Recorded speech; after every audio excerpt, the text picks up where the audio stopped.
নির্বাচিত সংসদ সদস্যরা দায়িত্ব পালন করবেন। 180 দিনের মধ্যে সংস্কার কর্ম সম্পন্ন করে এই পরিষদ বিলুপ্ত ঘোষণা করবেন এবং তখন থেকে জাতীয় সংসদ সদস্য হিসাবে তারা দায়িত্ব পালন করবেন। হলো না। শতকরা 70% মানুষ, প্রায় 68.6% মানুষ সংস্কারের পক্ষে হা ভোট দিল। এই যে প্রায় 70% মানুষের ভোটকে অগ্রাহ্য করা হলো, অপমান করা হলো, আমরা বিরোধী দলের পক্ষ থেকে সংসদে এই কথাটা উঠালাম, কিন্তু এমনভাবে ডিজাইন করা হলো সংসদ অধিবেশন বসাটা, আমাদের হাতে সময় ছিল মাত্র 2 দিন। দাবিটা যে আমরা ভালো করে তুলব সেই সুযোগটাও আমাদেরকে ভালো করে দেওয়া হয়নি। তারপরে কোনো না কোনোভাবে ফাইলে ঢুকলাম আমরা আমাদের নোটিশের মাধ্যমে। এরপরে আপনারা দেখেছেন এর উপর আলোচনা হয়েছে নোটিশ নিয়ে, এবং মাননীয় স্পিকার এটাকে আলোচনার পর টকটা আউট করে দিয়েছে, অর্থাৎ আলোচনা হলো, আউট করে দেওয়া হলো। এর কোনো রুলিং আসলো না, নির্দেশ আসলো না, সিদ্ধান্ত আসলো না। আমরা যখন দেখলাম যে আমরা তো জনগণকে ওয়াদা দিয়েছি, বর্তমান সরকারি দলও ওয়াদা দিয়েছে, তারা ওয়াদা থেকে সরে গেছে, আমরাও কি ওয়াদা থেকে সরে যাব? আমরা সিদ্ধান্ত নিলাম না, প্রশ্নই ওঠে না। আমরা জনগণকে দেওয়া ওয়াদার সাথেই থাকব। তাহলে পার্লামেন্ট যেহেতু আমাদেরকে এই সুযোগ দিল না, এখন আমরা জনগণের পার্লামেন্টে চলে যাব। এখানে নোটিশ দিলে, কথা বলতে হলে তো অবশ্যই রেওয়াজ অনুযায়ী মাননীয় স্পিকারের পারমিশন লাগবে, কিন্তু জনগণের পার্লামেন্টে গেলে আর কোনো স্পিকারের পারমিশন লাগবে না। আমরা সেখানেই গেলাম এবং আমরা সিদ্ধান্ত নিলাম যে জনদাবি নিয়ে আমরা কাজ করতে থাকব, যেমন আমরা 91 সালের পরে কেয়ারটেকার সরকারের দাবি নিয়ে কাজ করেছি, আন্দোলন করেছি। আমরা আশা করি সরকারি দলে যারা আছেন, আমরা বিশ্বাস করি তারাও দেশকে ভালোবাসেন। আমরা বিশ্বাস করতে চাই তারা গণতন্ত্রের প্রতি সম্মান রাখেন। আমরা বিশ্বাস করতে চাই যে তারা জনরায়কে সম্মান করবেন। এই জন্য আমরা আন্দোলনের কর্মসূচি ঘোষণা করে জনগণের সাথে আছি। আমরা জনগণের এই রায় বাস্তবায়ন হোক, এটা আমরা চাই। ইতিমধ্যে আপনারা দেখেছেন সংসদে একটা প্রস্তাব এসেছে যে সমস্ত জিনিস অধ্যাদেশ আকারে এসেছিল, আবার ফ্যাসিবাদী শাসন যাতে দেশে ফিরে না আসে, এই জন্যে সংবিধানের কতিপয় মৌলিক পরিবর্তন আনতে হবে, বড় পরিবর্তন আনতে হবে। এই সবগুলা জিনিস ল্যাপস করে দেওয়া হয়েছে। সরকারি দল যেহেতু 2/3 মেজরিটি, কোনোটা তারা আলোচনায় আনেননি, আর কোনোটা হালকাভাবে আলোচনায় এনে আউট করে দিচ্ছে। এরপরে তারা একটা প্রস্তাব দিলেন যে ওই বিষয়গুলো আরো সুন্দরভাবে আমরা আনবো, আমরা একটা অ্যামেন্ডমেন্ট বা সংশোধনী কমিশন গঠন করি, সংবিধান সংশোধন কমিশন। আমরা বললাম যে না, জনগণ তো সংবিধান সংশোধনের জন্য রায় দেয়নি, রায় দিয়েছে সংস্কারের জন্য। আর সংস্কার এবং সংশোধনের মৌলিক একটা তফাৎ আছে, আইনগত তফাৎ আছে। সংস্কারের উপরে কোর্ট হাত দিতে পারে না, কিন্তু সংশোধনের উপর কোর্ট হাত দিতে পারে। যেই কেয়ারটেকার সিস্টেম সংবিধান সংশোধনের মাধ্যমে এসেছিল, সেই কেয়ারটেকার সিস্টেমকে কোর্ট হজম করে ফেলেছিল। এর চেয়ে বড় উদাহরণ আমাদের আর দরকার পড়ে না। আর একটা উদাহরণ আছে, আপনারা হয়তো অনেকে জানেন, অনেকে স্মৃতি থেকে বাদ পড়ে যেতে পারে। হোসেন মোহাম্মদ এরশাদ সাহেবের আমলে হাইকোর্টের বেঞ্চ ডিসেন্ট্রালাইজ করা হয়েছিল, বিভাগীয় শহরগুলোকে স্থাপন করা হয়েছিল এবং বড় 2-1টা শহরেও স্থাপন করা হয়েছিল। পরে কিন্তু হাইকোর্ট এটাকে ভ্যালিডিটি না দেওয়ার কারণে এটা গুটায়ে ফেলতে হয়েছে। বিশাল এস্টাবলিশমেন্ট, কাজে লাগলো না। এই সংস্কার পরিষদে মানে সংস্কারের যে আলোচনা হয়েছে, এখানে এটা একটা বিষয় ছিল যে কোর্ট ভার নিতে পারছে না এককভাবে ঢাকা, এটাকে ডিসেন্ট্রালাইজ করা দরকার। তখন যদি এটা না গুটানো হতো তাইলে এখন কিন্তু থাকে এটা। তো কোর্টের কিছু এখতিয়ার আছে, সংস্কারের উপরে এটার এখতিয়ার নাই। আমরা তাদেরকে জবাব দিলাম যে আমরা জনগণ যেহেতু সংস্কারের জন্য ম্যান্ডেট দিয়েছে, আমরা সংশোধনের প্রস্তাবে আমরা রাজি না। এই প্রস্তাব তারা বারবার দিয়ে চলেছেন। আলাপ আলোচনা বন্ধ হয়নি, বন্ধ হবে না। দরকার আছে সংসদীয় রাজনীতিতে আলাপ আলোচনার, একটা জায়গায় তো সমাধানে আসতে হবে। আমরা কি চাচ্ছি? আমরা চাচ্ছি যে কোনো দলের মুখের দিকে তাকাইয়ে আইন রচনা হোক, এটা আমরা চাই না। দলের স্বার্থ সংরক্ষণ করে আইন হোক, এটা আমরা চাই না। আমরা চাই দল জনগণের জন্য, অতএব জনগণের স্বার্থের দিকটাকে সমুন্নত করে আইন রচনা হোক। এই জন্য আমরা একদম গভীরভাবে বিশ্বাস করি যে এই রিফরমেশনগুলাই সুস্থ গণতান্ত্রিক ধারা ফিরিয়ে আনতে সহায়ক হবে। আদারওয়াইজ বারবার দেশ পথ হারাবে। তো দেখে শুনে হারা পথে আমরা চলবো কেন? আমরা চলবো না। আমাদের আন্দোলন ইনশাল্লাহ অব্যাহত থাকবে। এর সাথে অন্যান্য দাবি দাওয়া যেগুলো আছে সেগুলোও আসবে। এরা বাজে গতকাল পাইছে, বিরোধী দল কনসার্ন হয়েছে, এটা বিলুপ্ত হয়েছে। গরিব মানুষ, প্রান্তিক ব্যবসায়ী, মুদির দোকানদার, তাদের উপরে উৎসে বা অগ্রিম কর আরোপ করা হয়েছিল, মানে প্রস্তাবনা এসেছিল, আমরা তার বিরুদ্ধে করেছি। এটা আউট হয়ে গেছে। অবশ্য মাননীয় অর্থমন্ত্রী প্রাইভেটলি বলেছেন যে এটা ভুল ক্রমে এসে গেছিল, আমরা এটা আনতে চাইনি। তো যেভাবেই হোক এসে গেছে, তো হাউজে তো এসে গেছে, এর বিরুদ্ধে আমাদের অবস্থান ছিল। কিন্তু কিছু জায়গায় আমরা ওনাদের মানে হয়তো বোঝাতে সক্ষম হয়নি। ফিসকাল ইয়ার, হ্যাঁ না আসতেছি, ফিসকাল ইয়ার আমাদের দেশে জুলাই টু জুন, 1 জুলাই থেকে 30 জুন পর্যন্ত হলো ফিসকাল ইয়ার। আমাদের দেশে একটা দানব আছে, উন্নয়নের দানব। এটা 9 মাস খাতা মুড়ি দিয়ে ঘুমায়, শেষের 3 মাস গা ঝাড়া দিয়ে চলে আসে। এসে এমন গতিতে কাজ শুরু করে, ঝড়ের গতি। 9 মাসে 42%, 3 মাসে 50%। এবং তখন কি হয়? বৃষ্টি জোরে জনগণের টাকা পানির সাথে মিশে যায়। লুটপাট, অপচয়, হজম। কেন এটা করতে হবে তার কোনো যুক্তিকতা নাই। আমরা বলেছিলাম আমাদের আবহাওয়া এবং সিজন অনুযায়ী এটা হোক জানুয়ারির 1 থেকে ডিসেম্বরের 31। তাহলে অন্তত শেষ 3 মাসের দৈত্যটার ঘুম ভাঙলেও আমাদের সম্পদ পানিতে পানি হয়ে হারিয়ে যাবে না, ভেসে যাবে না। এই সময় খাল খনন, নদী সংস্কার, বাঁধ দেন, সব কিছু এই সময়। পরে গিয়ে যখন খুঁজ পাওয়া যায় না, বলে যে এটা জোয়ারে ভেসে গেছে। তো এটা কোনো সমাধান আমরা পাইনি। আমরা বলেছিলাম সূচনা কর আগে ছিল 5%, এটা এখন প্রস্তাবনা করা হয়েছে 10%। এটা প্রান্তিক মানুষের জন্য বড় কষ্টের। এই জায়গাটা আমরা বলেছিলাম না, 10% থাক, 5% না করেন। এটা তারা অ্যাকসেপ্ট করেন নাই। আপনারা দেখেছেন বিদেশ থেকে সাইকেলের ক্ষুদ্র যন্ত্রাংশের উপরে একটা ভালো ট্যাক্স আরোপের প্রস্তাব এসেছে। আমরা এটা তুলে দিতে বলেছিলাম। অর্থমন্ত্রী সাহেব তার সমাপনী বক্তব্যে বললেন যে সুনির্দিষ্ট প্রস্তাব পেলে ভালো হতো। আমরা প্রস্তাব দিয়েছি, ওনারা আশ্বাস দিলেন যে এখন তো আর এটা বিলে আনা যাচ্ছে না, আমরা এসআরওর মাধ্যমে এটা বাস্তবায়ন করব। এরপরে আলহামদুলিল্লাহ হাউজে এটা বলা হয়েছে যে এসআরওর মাধ্যমে এটা অ্যাকসেপ্টেড। এই জায়গায় আমরা ধন্যবাদ জানাই। কেন আমরা সাইকেলের খুচরা যন্ত্রাংশের উপরে এটা ওয়েবার চাইলাম?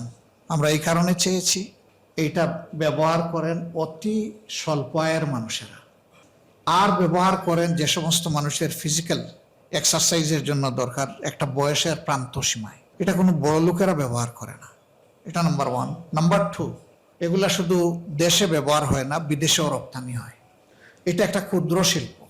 এটাকে প্রমোট করলে বহু মানুষের কর্মসংস্থান হবে এবং বৈদেশিক মুদ্রাও আমরা অর্জন করতে পারবো। কিন্তু অতিরিক্ত কর যদি আরোপ হয় তাইলে বিদেশের চাহিদা আমরা মেটাইতে পারবো না, তখন কম্পিটিশনে আমরা টিকবো না। ধন্যবাদ, এটা তারা গ্রহণ করেছে। সূচনায় আমরা নির্বাচনের সময় আপনাদের সামনে, দেশের বাসীর সামনে ওয়াদা করেছিলাম যে আমাদের কেউ নির্বাচিত হলে, এমপি হোক, মন্ত্রী হোক, যাই হোক, আমরা বিনা ট্যাক্সের গাড়ি কিনব না এবং সরকারি কোনো প্লটের সুবিধা নেব না। কিছু বন্ধুরা ওই গুড়ের সাথে কিছু লবণ না ছিটাইলে আরাম পায় না। আমরা যা বলেছি স্পষ্ট বলেছি, অস্পষ্ট কোনো কথা বলিনি। এখানে লাগাই দিছে ফ্ল্যাট নিব না। এখন সরকারি ফ্ল্যাট এমপিদের জন্য ডেজিগনেটেড, এটা সরকারি দায়িত্ব পালনের জন্য। এটাকে সরকার আমাকে দিয়ে দিচ্ছে নাকি? ওইটা যত সময় সংসদ কার্যকর থাকবে তত সময় উনি এটা ব্যবহার করবেন। সরকারি দল বিরোধী দল সবাই করবে। যখন সংসদ বিলুপ্ত হয়ে যাবে তখন আর কেউ এক সেকেন্ড এখানে থাকার কোনো নৈতিক এবং বৈধ অধিকার নেই, ছেড়ে দিতে হবে। এটাকে গুলায়, এটা নিয়ে আবার বিভিন্ন ধরনের জল গুলা করা হয়, পানি গুলা করা হয়। আমরা ওইটা বলি নাই। সম্মানিত ভাইয়েরা, আমরা আরো বলেছিলাম সরকারি সুযোগ সুবিধা যতটা না নিলে না হয় আমরা চেষ্টা করি, কিন্তু কেউ যদি এটা নিতে চায় এখানে কোনো অপরাধ নাই, তা আমরা সেটা রক্ষা করে চলার চেষ্টা করছি। এই যে বাজেটটা এসেছে বলা হচ্ছে সর্বকালের সর্ববৃহৎ বাজেট, কিন্তু আমরা যদি মানি অ্যান্ড মার্কেট ইনফ্লেশনের কথা চিন্তা করি তাহলে এটাকে বড় সর্বকালের সর্ববৃহৎ বাজেট বলা যাবে না। অনেকটা বাজারের সাথে এটা সঙ্গতিপূর্ণ।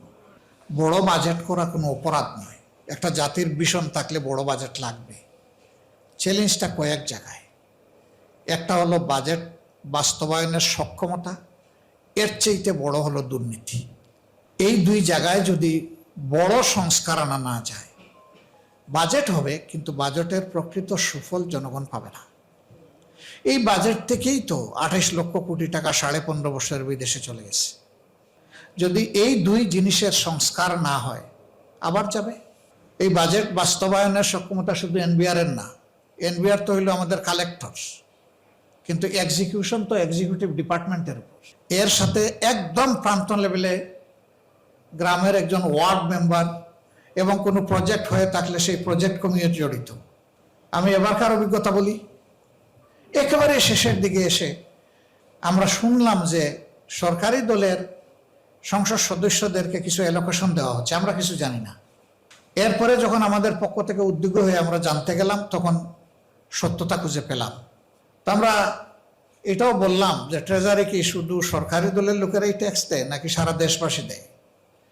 যদি সারা দেশবাসী দিয়ে থাকে তাহলে বিরোধী দলের নির্বাচিত এমপিদের, এরা কি এদেশের নাগরিক না?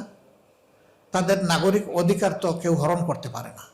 আমরা পেলাম জাস্ট সাকরাতুল মৌতের হালতে, ঈদের 4-5 দিন আগে তাড়াহুড়া করে এইটা দেন ওইটা দেন ওইটা দেন, এবং পরিমাণের দিক থেকে সরকারি দলের সমান না।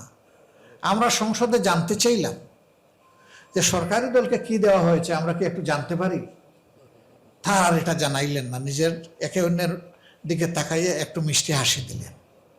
এই মিষ্টি হাসিতে বিরোধী দলের নির্বাচিত সংসদ সদস্যদের সংসদীয় এলাকার জনগণের এই হাসির সাথে অধিকার কিন্তু মিলাই গেল। অথচ বৈষম্যের বিরুদ্ধে ছিল 24-এর গণ অভ্যুত্থান। সে বৈষম্য কেন হবে? আমরা আশা করতে চাই ভবিষ্যতে আর কোনো বৈষম্য হবে না, এবং আমরা চেষ্টা করব আমাদের চোখ কান খোলা রাখার। সরকার যত ভালো কাজ করবে ভেহিমেন্টলি সাপোর্ট দেব, কিন্তু যদি অধিকার নিয়ে সরকার কোনো অন্য কিছু করেন, টানাটানি করেন, আমরা কিন্তু এটা ছেড়ে দেব না। আমাদের অবস্থান এই ক্ষেত্রে একদম স্পষ্ট। বাজেট গতকাল পাশ হয়েছে, আজকে থেকে বাস্তবায়ন শুরু হবে। 61টা আইটেমে কর একদম সর্বনিম্ন পর্যায়ে নিয়ে আসা হয়েছে অথবা প্রত্যাহার করা হয়েছে। আমরা দেখতে চাই বাজারে এর প্রতিফলন। এই প্রতিফলন যেদিন আমরা বাজারে দেখব আমরা বুঝবো যে এর সুফল জনগণের জন্য। কিন্তু যদি এর প্রতিফলন বাজারে দেখা না যায়, উল্টোটা হয়, তাইলে বুঝতে হবে যে এটা জনগণের জন্য নয়, এটা সিন্ডিকেটের জন্য। এই বাজেট বক্তৃতায় আমরা অনেকগুলো বিষয় তুলে এনেছি। যে জুলাইয়ের কারণে আজকের এই সংসদ এবং সরকার বিরোধী দল সবকিছু, সেই জুলাই সংক্রান্ত দুটি প্রতিষ্ঠান আছে, একটি জুলাই জাদুঘর আর একটা জুলাই ফাউন্ডেশন। এই দুইটার ব্যাপারে কিচ্ছু নাই। কি হলো, জুলাইকে হারিয়ে যাবে? জুলাই না থাকলে আমরা কোথায়? এই সংসদ কোথায়? এই সরকার কোথায়? আমরা এই দাবি ইনশাল্লাহ জোরালোভাবে উত্থাপন করব সংসদে। প্রবাসীদের ভোগান্তি নিয়ে আমরা কথা বলেছি, আপনারা দেখেছেন। আজকে খবর পেলাম যে একদল আমার বিরুদ্ধে খেপে গেছে। আমি কেন বললাম? মালয়েশিয়া 85,000 টাকায় লোক পাঠাতে হবে, দালাল যারা তাদেরকে আইনের আওতায় আনতে হবে। আমি কি দালালের কোনো তালিকা দিয়েছি আপনাদের জানা মতো? আমি কি কোনো সংস্থার কথা বলেছি আপনাদের জানা মতো? বলি নাই। তাইলে কিছু লোকের গায়ে এত কষ্ট লাগে কেন? তার মানে একজন বলল যে আপাতত তারা থামিয়েছে। আমি বললাম যে ওয়েলকাম করব, তারা বলুক, তারপরে আমার কাছে কিছু খতিয়ান নম্বর, দাগ নম্বর আছে, ওইগুলা সহ বলে দেব। জনগণের পক্ষে কথা বলতে গিয়ে কোনো সিন্ডিকেটের কোনো হুমকির তোয়াক্কা করব না ইনশাল্লাহ। এটা শুধু মালয়েশিয়া না, সারা বিশ্বে আমাদের এই গরিব লোকগুলোকে নিঃস্ব করে দেওয়া হয়, এরপরে তারা প্রতারিত হয়, সেখানে আবার গিয়ে দেখা যায় যে তার ওই ভ্যালিডিটিটাও নাই, জেলে থাকে। তা আমরা কি এগুলা নীরবে গিলবো আর হজম করব, দেখতে থাকবো? না, এগুলার বিরুদ্ধে আমাদের লড়াই চলবে। আমরা কি করতে পারবো? আমরা সংসদের ভিতরে চিৎকার দিব, আওয়াজ তুলব, বাহিরেও আপনাদের সাথে নিয়ে আওয়াজ তুলব। আমরা আশা করি যে এতে যদি কেউ ভুলের মধ্যে থাকেন তাদের সংশোধনের সুযোগ হবে। একটা জিনিস খুবই পরিষ্কার করতে চাই, আমরা এই সংসদকে গান বাজনার সংসদ হিসাবে দেখতে চাই না, একটা দায়িত্বশীল সংসদ হিসাবে দেখতে চাই। প্রতি মুহূর্তে জনগণের ট্যাক্সের 2,74,000 টাকা ব্যয় হয় সংসদ চলার সময়। কারো যদি ওইরকম কিছু করার খেয়াল থাকে, একটা ওপেন এয়ার স্টেজ সরকার করে দেব, ওখানে গিয়ে করুন। সংসদের ভিতরে না, নিজের টাকায় করুন। সংসদের ভিতরে দায়িত্বশীল আচরণ করতে হবে, জনগণের সমস্যা এবং তার সমাধান নিয়ে কথা বলতে হবে, জাতিকে স্বপ্ন দেখাতে হবে, স্বপ্ন বাস্তবায়নের রূপরেখা দিতে হবে, জাতীয় দাবি আকাঙ্ক্ষা এবং অভিপ্রায়কে সর্বোচ্চ গুরুত্ব দিয়ে এখানে পারফর্ম করতে হবে। যখন আমাদের সংসদ সেই রকম হবে, মিউচুয়াল রেসপেক্টের ভিত্তিতে, কাদা ছুড়াছুড়ি এবং চরিত্র হনন বাদ দিয়ে, তখন এই সংসদ হবে জনগণের সংসদ সত্যিকার অর্থে। আমরা ওটাই চাচ্ছি। অনেকে আমাদেরকে বলেন যে ভাই আপনারা গরম করেন না কেন? আমি বলেন যে এখন আমরা 54 বছরের তাপটা একটু কমাতে যাচ্ছি। ওই তাপে তো বাংলাদেশ পুরো ছাই হয়ে গেছে, জনগণের ভাগ্য উদাও হয়ে গেছে, জনগণের ভোটের অধিকার গুম হয়ে গেছে। এখন এই সব অধিকার ফিরিয়ে আনার জন্য ঠান্ডা মাথায় এখন কাজ করার সময়। আমরা দায়িত্বহীন কোনো আচরণ করতে চাই না, আমরা দায়িত্বশীল আচরণ করতে চাই। যারা এই কথাগুলো বলেন, কেউ হয়তো দরদের জায়গা থেকে বলেন, আর কেউ বোধহয় আমাদের স্কিন একটু টেস্ট করে দেখতে চান। কিছু কিছু টিকা ইনজেকশন আছে, দেওয়ার আগে স্কিন টেস্ট করতে হয়। ওনারা সম্ভবত আমাদেরকে ইনজেকশন পুশ করতে চান। কেউ যদি সৎ পরামর্শ দেন, শতবার কবুল করব এবং কৃতজ্ঞ থাকব। কিন্তু কেউ যদি উস্কানি দেন, আমরা কারো উস্কানিতে নাই। এই দেশ আমাদের সবার। একটা স্টেবল সোসাইটি ফর্ম না হওয়া পর্যন্ত বিশ্ব দরবারে আমরা কোমর সোজা করে, মাথা সোজা করে দাঁড়াতে পারবো না। এই স্টেবল সোসাইটি একা সরকারি দল করতে পারবে না। যদি তারা এটা ধারণা করেন, ভুল করবেন। এখানে অবশ্যই বিরোধী দলকে আস্থায় নিয়ে একসাথে কাজ করতে হবে। আমরা সেটাই চাচ্ছি। অতএব আমাদের ভূমিকা নাইদার গরম নর নরম, আমাদের ভূমিকা হবে লজিক্যাল, যেটা হওয়া উচিত সেটা ইনশাল্লাহ। আপনারা আমাদের এই কথাগুলো ইনশাল্লাহ ছড়াই দেবেন। আমরা ইতিমধ্যে আপনারা জেনেছেন যে আজকে থেকে 36 দিনের কর্মসূচি ঘোষণা করেছি। আমরা এই কর্মসূচিগুলো বাস্তবায়নে আপনাদের সহযোগিতা চাই। আমরা আশা করি জুলাইতে আমাদের শহীদদের ত্যাগ, আহত পঙ্গুদের কান্না এবং জনগণের চাহিদা উঠে আসবে ইনশাআল্লাহ। একটা বৈষম্য মুক্ত, দুর্নীতি মুক্ত, চাঁদাবাজ মুক্ত, সুশাসনযুক্ত, মানবিক একটা বাংলাদেশ, একটা মর্যাদাপূর্ণ বাংলাদেশ গড়ার জন্যই আমাদের এই প্রয়াসগুলো। আপনারা অতীতেও আমাদেরকে সহযোগিতা করেছেন, ভবিষ্যতে আপনাদের সহযোগিতা কামনা করি। তবে ভাই, এটা তো বাজেটের ব্যাপার না। তবে একটা বিষয় খেয়াল রাখতে হবে, দায়িত্ব শুধু রাজনীতিবিদদের নয়। আমরা সমাজের একটা স্তম্ভ, আপনারা আর একটা স্তম্ভ। 4টা পিলারের উপর সমাজ: লেজিসলেটিভ সংসদ, বিচার বিভাগ, নির্বাহী এবং গণমাধ্যম। 4টা কোটির যে কোনো একটা কোটি যদি এই বিল্ডিং এর না থাকে, বিল্ডিং ধসে পড়বে। সব কয়টা সরকার আসলেই বলে গণমাধ্যম স্বাধীন, অতীতের মতো না। আমার ধারণা তখন গণমাধ্যমের সাথে আপনারা যারা সম্পৃক্ত সবাই মুখে রুমাল দিয়ে আসেন, কি কয় কতটা স্বাধীন, আমরা তো তার সাক্ষী। এই ভূতের ছায়া এখনো গেছে, এটা আমি বিশ্বাস করি না, এটা এখনো আছে আমাদের ব্যাপারে। আপনারা সাক্ষী, মাঝে মাঝে খুব ধরেন আপনারা, ধরতে গিয়ে হাতটা একেবারে যে স্মুথ থাকে তা না, একেবারে সাই দিয়ে ধরেন আমাদের। মোস্ট কনগ্রেচুলেশনস ধরার জন্য। তবে আমরা অনুরোধ করব, যতটা আমরা নিতে পারি অতটা দূরিয়ে, নইলে তো জান বের হয়ে যাবে। মাঝে মাঝে এমন কিছু বিষয়ে ধরেন যেটার সাথে ভাই আমাদের যায় না, এই জায়গায় একটু ইনসাফ করবেন আমাদের উপরে। কারণ সবাই মিলেই তো রে ভাই বাংলাদেশ। আপনারা সবাইকে ধরেন, কালোকে কালো বলেন, সাদাকে সাদা বলেন, আমরাও কালো হলে ছাড় দিয়েন না। কিছু জায়গায় আপনারা যখন ধরেন আমরা সতর্ক হই, সংশোধন হই, আমরা পদক্ষেপ নিই, আমরা গ্রেটফুল। কিছু জায়গায় কষ্ট পাই যে এটা তো আমি না, কেন আমাকে ধরা হলো, এটা তো আমার সাথে যায় না, এটা তো সঠিক নয়। তো ওই রকম কিছু যদি হয়, সমাজ ক্ষতিগ্রস্ত হবে, শুধু জামাত ক্ষতিগ্রস্ত হবে না। আমরা সবাই মিলেই দেশ, আমরা আগায় যাব। আরো অনেক কথা, শ্রমিকদের কথা, শিক্ষকদের কথা, আমাদের তো সমস্যার কোনো শেষ নাই। তো আমরা ইনশাল্লাহ দফায় দফায় বসবো এবং একসাথে আমরা কাজ করব।